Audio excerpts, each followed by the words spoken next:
आयोजन किया जा रहा है। यह केवल एक धार्मिक आयोजन नहीं बल्कि हमारी सांस्कृतिक विरासत, सामाजिक एकता और आध्यात्मिक चेतना का जीवन प्रतीक है। इस शोभा यात्रा का उद्देश्य समाज में प्रेम, भाईचारा, सद्भाव और मर्यादित जीवन मूल्यों का संदेश देना है। भगवान श्री राम का जीवन हमें सत्य, कर्तव्य निष्ठा, त्याग, सेवा और आदर्श नेतृत्व की प्रेरणा देता है। आज समाज को इन्हीं मूल्यों की सबसे अधिक आवश्यकता है। इस वर्ष शोभा यात्रा में आकर्षक झांकियां, भजन मंडलियां, पारंपरिक वाद्य यंत्र, धर्म ध्वज, विभिन्न सामाजिक संगठनों की सहभागिता रहेगी। यात्रा मार्ग को भव्य सजावट में अलंकृत किया जाएगा। सुरक्षा, यातायात व्यवस्था, स्वच्छता और चिकित्सा सुविधाओं के लिए विशेष प्रबंध किया जाएगा ताकि सभी श्रद्धालु सुरक्षित और सुव्यवस्थित रूप से कार्यक्रम में सम्मिलित हो सके। हम प्रशासन, पुलिस विभाग, नगर निगम, सामाजिक संगठनों एवं सभी समय सेवकों के हृदय से आभार व्यक्त करते हैं जिनके सहयोग से यह आयोजन हर साल की भांति सफल होने जा रहा है। मैं प्रेस के माध्यम से आमजन से विनम्र अपील करता हूं कि अधिक से अधिक संख्या में पधारकर इस शोभा यात्रा को सफल बनाएं और शांति और अनुशासन और स्वच्छता का बहुत ध्यान रखें। हम सब मिलकर भगवान श्री राम के आदर्शों को अपने जीवन में उतारें और समाज को नई दिशा दें। धन्यवाद। जय जय श्री प्रभु श्री राम की कृपा से ही प्रभु राम का काम और राम का अवसर मिलता है और उसी काम का सौभाग्य मुझे इस बार की विश्व प्रसिद्ध देश की सर्वश्रेष्ठ मारवाड़ और राजस्थान की सबसे बड़ी रामनवमी की शोभा यात्रा जो अपने यहाँ जोधपुर में होती है उसके समिति के अध्यक्ष के रूप में मुझे मिला है। मैं आप सभी सम्मानित पत्रकार बंधुओं का हार्दिक स्वागत करता हूँ। मेरे साथ विराजमान डॉक्टर साहब, रामगढ़ साहब, माननीय राम प्रताप जी, सम्मानित अध्यक्ष भंडारी और हमारे समिति के दो महासचिव हमारे साथ विराजमान हैं। दुर्गा वाहिनी से माता शक्ति पंकज भारती जी और मदन सिंह जी राजपुर हैं। मैं इससे पहले काफी कुछ परिचय आने वाली इस रामनवमी की शोभा यात्रा का संदीप जी ने दिया और सम्मानित प्रांत अध्यक्ष डॉक्टर गोयल साहब ने भी आपको इसके बारे में, रामनवमी की इस यात्रा के बारे में, शासन प्रशासन के बारे में भी आपको जानकारी। कितनी झांकियां होगी, क्या होगा उसका? हाँ, उसी के संबंधित में आगे मेरी बात रख रहा हूँ। आने वाला इस राम जन्मोत्सव रामनवमी 26 मार्च को, जैसा कि आप सबको विदित है, होने जा रही है और इस कार्यक्रम की शोभा यात्रा की शुरुआत जो है सदा की तरह इस बार भी घंटाघर से शुरुआत करेंगे और वहां से शुरू करते हुए, जैसा कि हमेशा इसका पूरा जो पथ संकलन होता है वही इस बार भी वैसा ही रखा है, जहाँ से घंटाघर से शुरू करते हुए हम लोग अंदर के शहर के अंदर के बात करते हुए सबसे गाँव में जाके इसका समापन करते हैं। इसकी पूरी जानकारी आगे और भी दूंगा मैं आपको। इसके साथ साथ इस नवमी विशेष है, संघ के शताब्दी वर्ष में ये रामनवमी इस बार आयोजित होने जा रही है।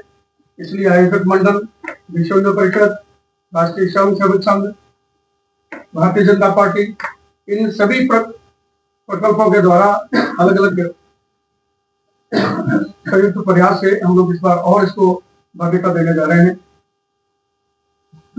इसमें आगे की जानकारी के लिए मैं आप सबसे निवेदन करूं, कुछ विशेष है इस बार।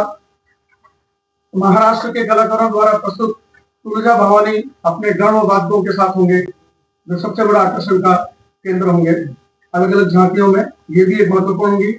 इसी के साथ दक्षिण की संस्कृति को पश्चिम से जोड़ने का सार्थक प्रयास उड़ीसा के पुरी जगन्नाथ के तमिलनाडु के वेंकटेश्वर, रंगनाथ, रंगास्वामी, मीनाक्षी मंदिर, तिरुपति बालाजी के साथ 12 ज्योतिर्लिंग और 4 धाम की विशेष झांकियां भी इसमें समाहित है। नासिक के भगवा ध्वजरोहण का दल बड़ा आकर्षण का केंद्र होगा। आंध्र प्रदेश का कुचिपुड़ी नृत्य दल, केरला के कलाकारों द्वारा विशेष मेकअप और वेशभूषा पहन कथकली और मोहिनी आटम नृत्य की प्रस्तुति होगी। इसके साथ साथ समय का, जैसे कि आपने बताया, कुछ विशेष संतगणों का भी इसमें राम जन्मोत्सव के समय की उपस्थिति, विशेष उपस्थिति रहेगी।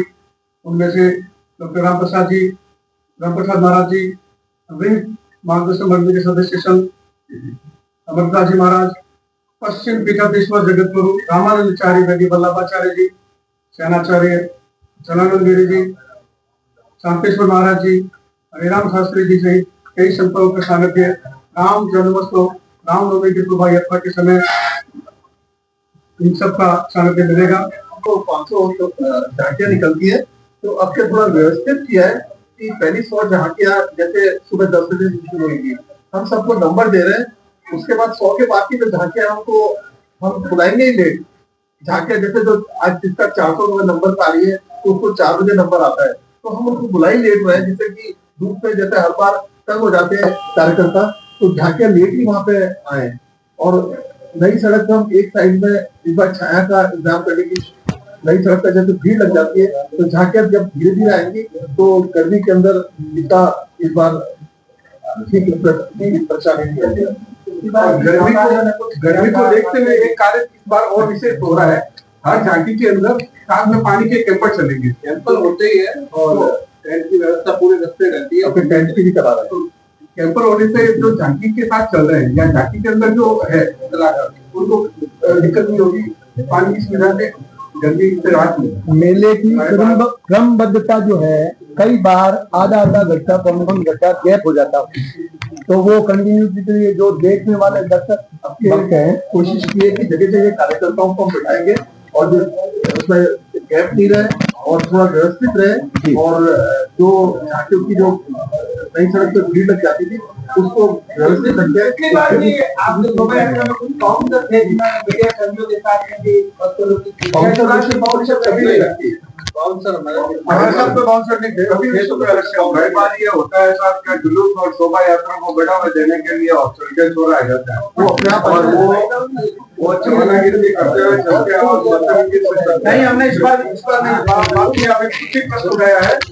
हमने इस बार हमारे सभी कार्यकर्ताओं को विशेष तौर से ये कहा गया है कि मर्यादित और अनुशासित तरीके से शोभा यात्रा निकालेंगे, और इसमें हमने पूरी तरीके से व्यवस्था की है कि आपने जो शिकायत है तो पहले से ही समझाएंगे और ऐसा कुछ भी नहीं होने देंगे। हम पूरे मर्यादित और अनुशासित तरीके से शोभा यात्रा को निकालेंगे।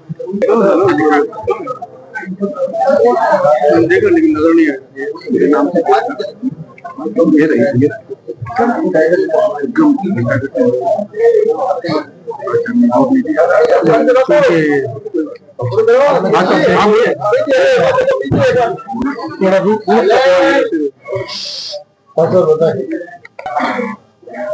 जैसा कि आपको पहले से विदित है कि इस बार वर्ष 2026 की रामनवमी 26 मार्च को आयोजित होने जा रही है, और इस विश्व प्रसिद्ध विराट शोभा यात्रा की शुरुआत सुबह 10 बजे जोधपुर की सबसे ऐतिहासिक जगह घंटाघर से